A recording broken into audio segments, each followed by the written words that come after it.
one of the only cities in the United States that pays a city income tax. So we need to cut that city income tax on corporations. We get killed. They basically, if you make a profit, they dip their hands in their pocket and they take 33 to 40% of your profit in the city of New York. They take more than the government takes. They take more than the state of New York takes. So by the time you're done with your profit, you're lucky if you get to keep 20% of it. We can't allow that to happen. We can't be the only city that does this. Another thing that we can do with small business, for instance, in the Throgs Neck area, we're trying to create the Throgs Neck Bid, which I know you're going to be trying to do in Allerton Avenue as well. And this is something that can revitalize the community. Money will come back to the community through the business owners and invest it back into ourselves. If we as small business owners can't invest in ourselves, no one will invest in us. Time. I also believe, just quickly, that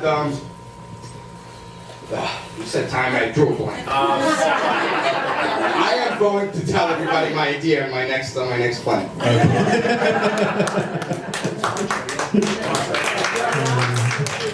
Marjorie, go ahead and start this one. It's a quality of life question. Do you believe strong, thriving communities should have their, quote, fair share of scatter sites, shelters, and wellness centers? And what is your plan for homelessness and drug addiction?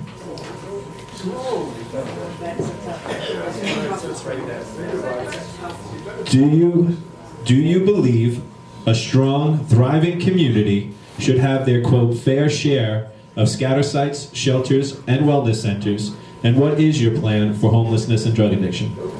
Okay, thank you. So when we're looking at the homeless crisis, the largest problem is jobs. We need more jobs, and we're seeing the Bronx is booming, am I right? Everyone talks about the Bronx is booming. Where are our jobs? Why are people coming from out of state taking our jobs here to go ahead and work in our neighborhoods? Why aren't the jobs offered to us first? That is our #1 priority. So when we're giving out these tax incentives to developers, we need to make sure that the money stays here, that it is union jobs, that they are livable wages, that we are giving our families a fair shot of staying here, of living here, and of continuing to invest here like they have before. So that is our #1 priority. When we're looking at the health issues, you said it was homeless, and what was the next? Drug addiction. Drug addiction. Drug addiction, when we're looking at that, it's having the proper medical services. Like I mentioned again, community schools is a first start to having preventive health measures for our families. It's also making sure that we are looking into the single-payer system. Our families need to be protected with insurance, and making sure that our families have access to doctors without worrying about, can I pay rent, or do I have to go to pay for my medical bill? We need to make sure our families are addressed first, and when we're looking at the needs of the community, before you bring in a shelter site, making sure that the community is involved. We saw what happened in my district when the Capri Motel was converted into Crystal's Family Palace. It was done a terrible job, right? We moved in families when it wasn't ready. There weren't any kitchens for it. There still isn't. You have to share one kitchen, and so I am part of the CAB that holds this agency that actually is running it accountable. And we meet and we make sure all the needs of the families there are met. Why? Because when they were moved in, the beds even had bed bugs. Is that fair to those families? No. We need to be involved and we need to be addressed. And that's why I'm in the forefront. I'm collecting petitions for 2,800 Bruckner.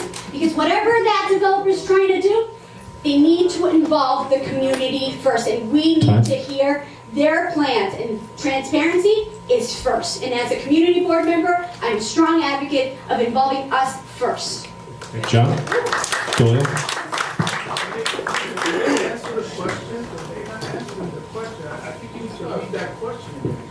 I actually, Victor, I wrote it down. I wrote it down. Answer it at all. Well, I'm going to speak for me. I'm the only place I'm functioning as a spokesperson is Jacoby, and as you know, I'm on leave for the next 2 months. So I'm not functioning as a spokesperson for anybody but John Doyle over here.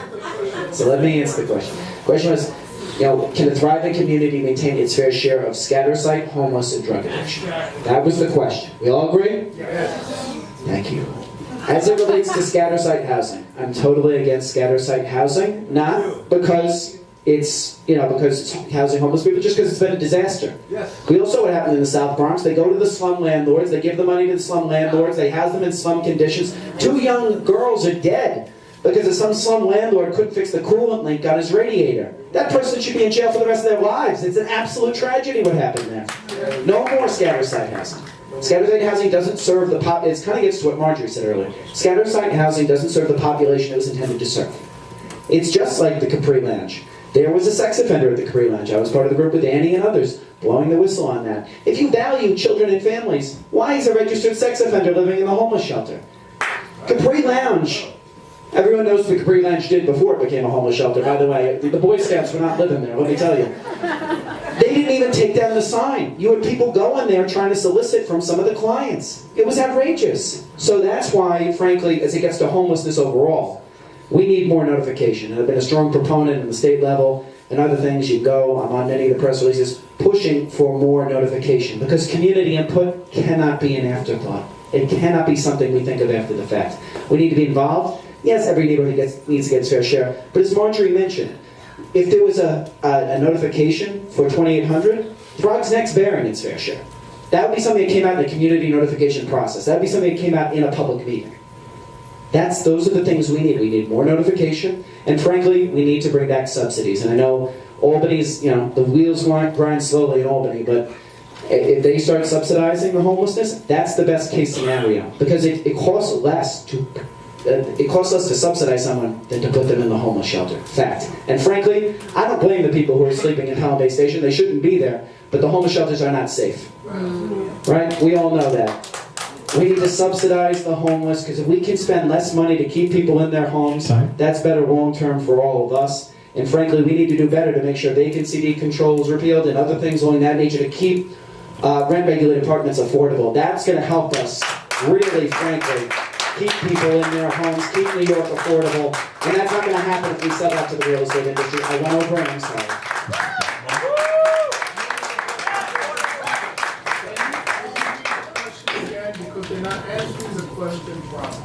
Just for clarity, and I Excuse understand me, yeah. It's upsetting. Hold on. I understand your point. The candidates have a right to answer by singing Humpty Dumpty had a sat on the wall. Let that dictate how you feel about said candidate and their response. No one has. No, we're good. Mark, your turn. Repeat the question. Sure. Do you believe strong, thriving communities should have their fair share of scatter sites, shelters, and wellness centers? What is your plan, and what is your plan for homelessness and drug addiction? Two-part question. Fair share. Here's the real problem. The system is broken because the income that these developers are getting from these shelters is the same regardless of where you build in New York City. So whether you have it in Manhattan, Brooklyn, Queens, or the borough of the Bronx or Staten Island, you get the same income for that same service based on an individual.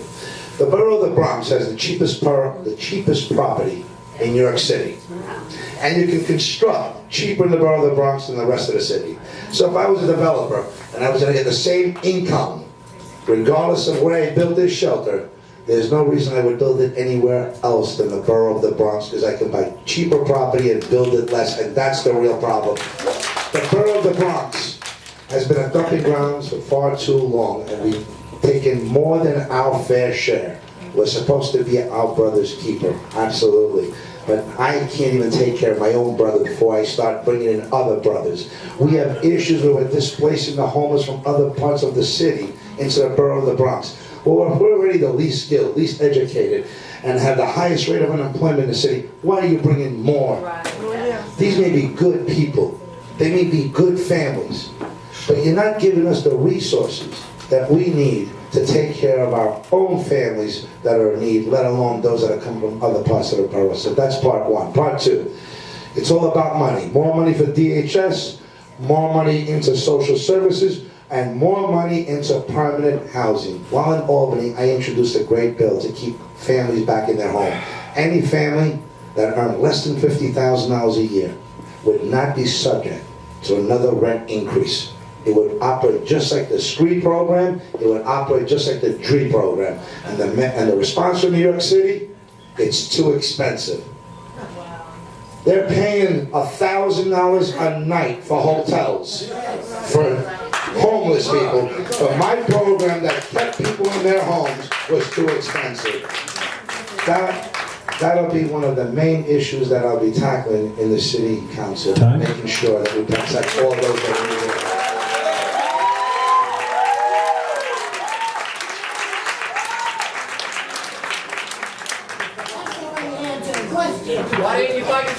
Judio, do you like my voice?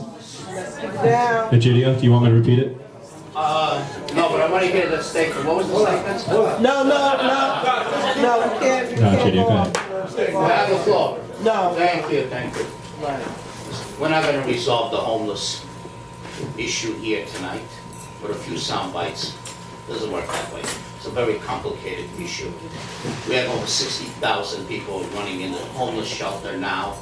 We have close to 4,000, a little bit over 4,000. They say it's 4,000, actually on the street throughout the city. And you see them at Pelham Bay Station. You see them in. It's a very difficult situation. Do I believe, the question was, do you believe in your home rule, I guess, or local rule? A fair share. I believe in the local rule, just like New York City set up. Where the problem is, they should build where the problem is. Okay? Simple as that. The problem comes to, and I think Mr. Assemblyman touched on it, 60,000 people, they're forced to go through the shelter system. They are forced to get it. Why? Because they eliminated Section 8. They turned around and created HRA voucher system. That's federal money, by the way. It's federal money. It's not city money, it's all federal money. So now this system, they force people to go into the intake. Go there in the morning, go there by night, they'll let you out in the morning, repeat the issue for 6 to 8 months. Hopefully you'll get a scattered housing for another 1.5 to 2 years. That's what some federal doing. After that, hopefully, the developers will have supportive housing. But you must qualify for it. And that's why people are forced to do this. And the root problem is income. Income and rentals. Mr. King, when we protested with Mr. King the other day, and Stagg's development, do you know what he was getting for rents there? $2,200 for 1 bedroom. Working people cannot afford that. Fallon Parkway, Stags, go try to get a 1 bedroom, small 1 bedroom, close to $2,000. Why would I do that? I could go to Pelham Bay, Morris Park, and pay $1,500, $1,400 for 1 bedroom. Time. Thank you.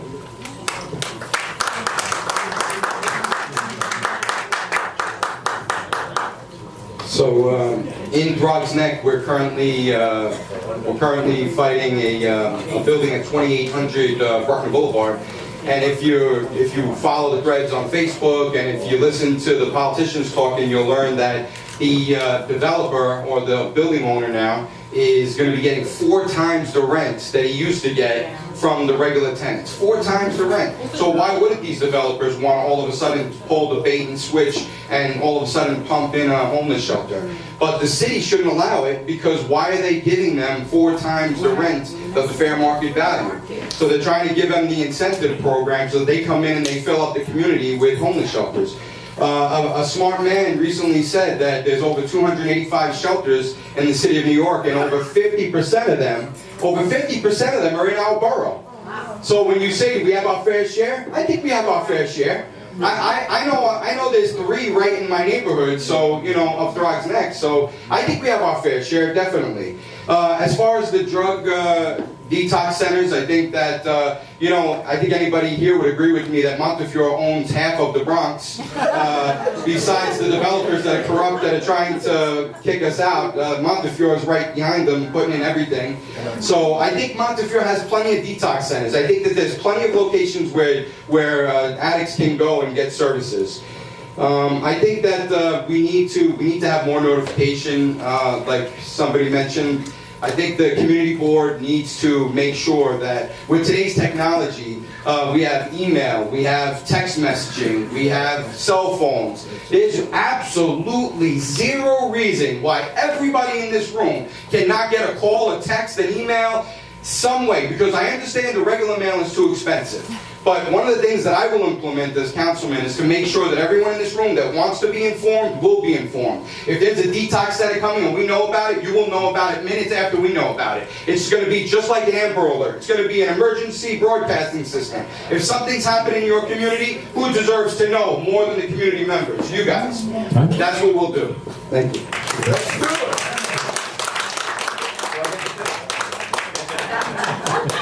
I think Doyle gets it right. Doyle. This is our social media question from Lorraine. What would you do to improve the quality of life for the disabled? Good question. It's not mine. I know. For Lorraine, I know that we were going to be anonymous and now they're not. So Lorraine, if you're watching, thank you. Listen, disability rights is something very near and dear to me. My mother is difficult to getting around. And, you know, every time we go into a restaurant or something like that, it's something that's in the back of my mind. How easy it is to get to a table, get to a chair, enter into a building. And I see people, you know, again, I work at Jacoby. We went over this before. You know, people with their wheelchairs struggling to get in. This is a very critical thing we have to deal with. And again, even though we're 20 years removed from the ADA, the Americans with Disabilities Act, we're still not there yet. As much as possible, if we can do grants to private businesses to make them more ADA compliant, that is something I would be very interested in doing. To opening things up to high traffic and high volume locations, making sure that these individuals who are our mothers and our fathers, our sisters and our brothers, are not cast aside by society. We're a better society than that. So as it relates to quality of life, I think accessibility is really the bigger issue, and we have not yet attacked that. I think I can leave it there. It would be something I would definitely be willing to commit public funding towards. I know the Friends of Pelham Bay Park, which is a group I'm somewhat involved with, they did an excellent job. They now have a beach wheelchair for certain people when they want to go to the beach. They now have the accessibility to do that. I'd be very interested in expanding on that process so people can enjoy. 25% of the Bronx is parkland, something I'm consistently reminding my campaign staff as they're over here.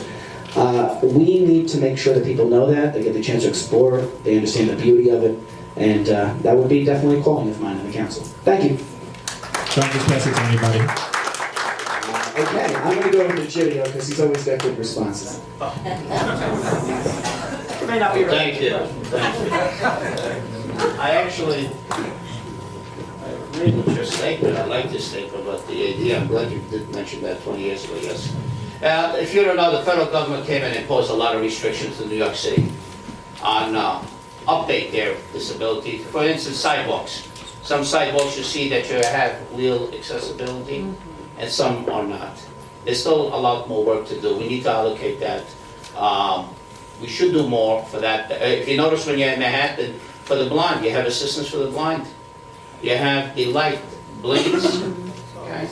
And you can hear it. So those are made for disabilities. Those are positive things. I believe in the ADA, the American Disabilities Act. It's probably the next civil rights. The next civil rights, it hasn't developed to it yet, but it would probably be the next civil rights. The American Disabilities Act is the next legislation of American with Disabilities Act will be the future Civil Rights Act that will be applicable. That will be applicable. So I do support that. I think we could probably start or finish to make every sidewalk accessible to a wheelchair. That would be a good start, and also to the blind. And also the subways, yes, absolutely. MTA, I'm glad you brought that up. You see, you're better than us. None of us brought it up, right? But you're absolutely right. We have a lot of wheelchair accessible. Even escalators would be a positive thing. If you're not disabled, but you have problems walking, a lot of seniors to climb up those stairs. I think escalators and elevators should be on every, especially MTA. You see that they're fighting. The governor is fighting with the governor's people are fighting with the mayor's people over the MTA allocation of funds. The city, they're saying that the city hasn't put enough money into it. Maybe so, I don't know, they like to fight it out on television all the time, so let them fight it out. In the meantime, we should demand more accessibility If not elevators, escalators. Escalators should be, I mean, the airports, they're spending $4 billion. Time. You can't, they're gonna have somewhat walkways in the airports. People, you don't even have to walk to the airport. So we could have some more. Thank you. Pass it to someone. Okay, so I gotta tell you a funny story. You know, I do taxes, I've been doing taxes for over 25 years. Almost every single year, I can promise you that somebody's gonna walk into my office and say, I wanna claim my dog, I wanna claim my cat, I wanna claim my parakeet, I wanna claim my animal. I spent a lot of money on my pet, and I say, I agree with you 100%, but unfortunately, we cannot claim that pet unless you can get me a social security number. Okay, so we know you're not gonna get a social security number. However, one of the things that I definitely agree when it comes to people with disabilities is that we need to allow every single penny for a service dog to be deducted on their tax returns. People who need a service dog to get around, they can't survive without them, they can't go out in the general public. That service dog keeps them living a normal life. Those service dogs need medical expenses, food, grooming, whatever they need to have to live comfortably. That dog then brings on the comfortable life to their owner.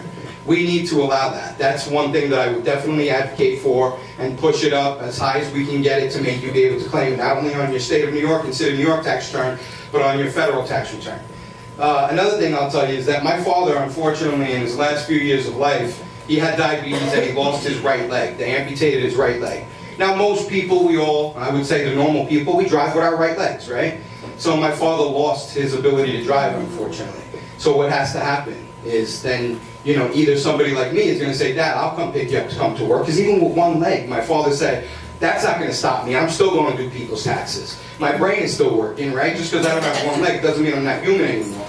So now either one of his children or a friend or family member, relative, we have to go pick him up. But instead of doing that, he didn't want to be a burden on anybody. So what does he do? He registers for Accessoride.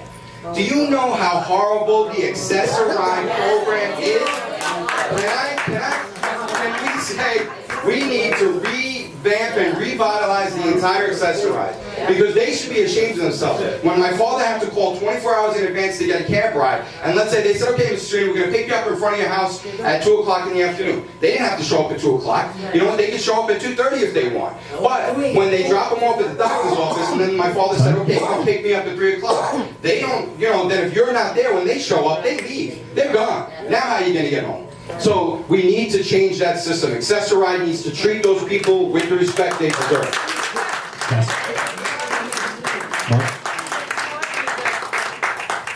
Right, you get charged a fine. Right. And the second time you get canceled. You know, life is very difficult. I can't even imagine what it's like to have to deal with life if I had challenges and I was on a wheelchair. But I know when the last few years of my dad's life, he was in a wheelchair. He was wheelbound and couldn't get out on his own. That's when you realize how difficult it is for anyone in a wheelchair. Some people that are near and dear to me, including Pepper here tonight, I witnessed firsthand. She couldn't partake in some of the events because there wasn't transportation available to her. When it comes to that, it shouldn't be a privilege, it should be a right. And it's not only the curbs and the elevators and the doors and the services, it is everything. These are our most vulnerable people that are going without because we haven't been there for them. True. I get more complaints about sidewalks that are broken, that are eaten away at the wheels, and they can't use their wheelchairs, and they're subject to using the old manual wheelchairs, and then have to scramble to find people that are going to donate because they can't get it reimbursed from Medicare and Medicaid. You had one 2 years ago, you got to wait 2 more years. It's become a nightmare, and it's not fair, it's not right. I have personally more than dozens and dozens over the last 5 years made accommodations to get wheelchairs replaced, repaired, wheels changed, and I'll continue to do that, not because I'm just an elected official, but because it's the right thing to do, and I'll be there for each and every one of them. We've come a long way. We must do a lot more for our... Thank you.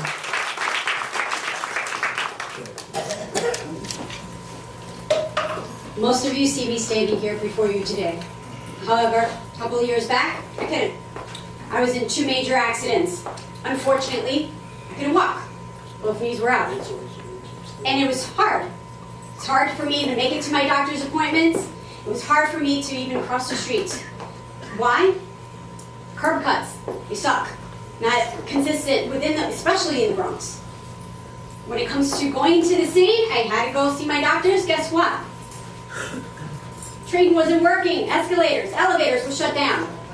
That's the major problem. These are the quality of life issues that I faced. Yeah.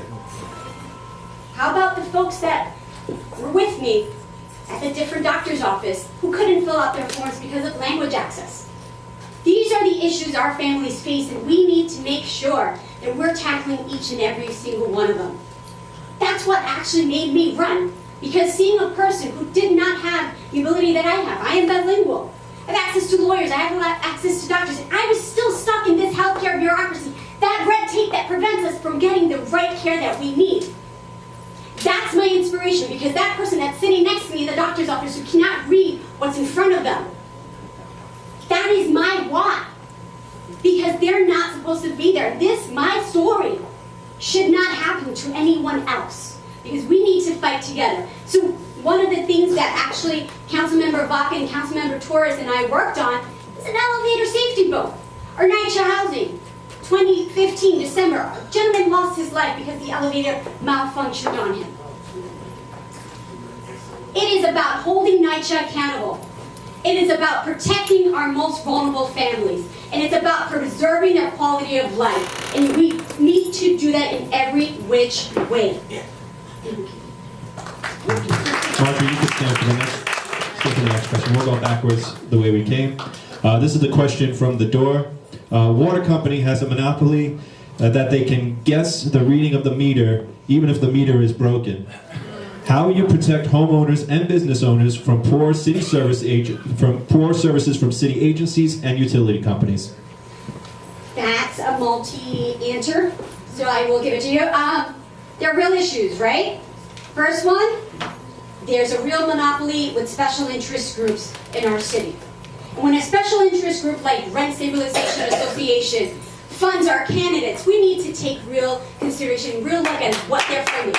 And we're looking at saying, who are you really protecting when a rebate was going to go to all our homeowners, but this one special interest group sued the city to stop you from getting that rebate? That's a real cause for concern, if I would say so myself. And it's making sure that we get our rebates, making sure that we're getting accurate readings. It's making sure that we go back to the agencies and audit them and hold them accountable. Because our families cannot bear this on their backs anymore. Mark? Please repeat that question. It is, water company, for example, has a monopoly. They can guess the reading if the meter is broken. How will you protect homeowners and business owners from poor city services and utility companies? First of all, let's talk about water rates. Water rates are now more expensive than fuel. And the city had promised that it would not raise water and sewer rates. We're looking at double digits. Historically, last year was less than double digits. I think they're referring to when your water meter breaks, they give you an estimated bill, which is based on the historic use. So they'll look at last year, same time, a period of time.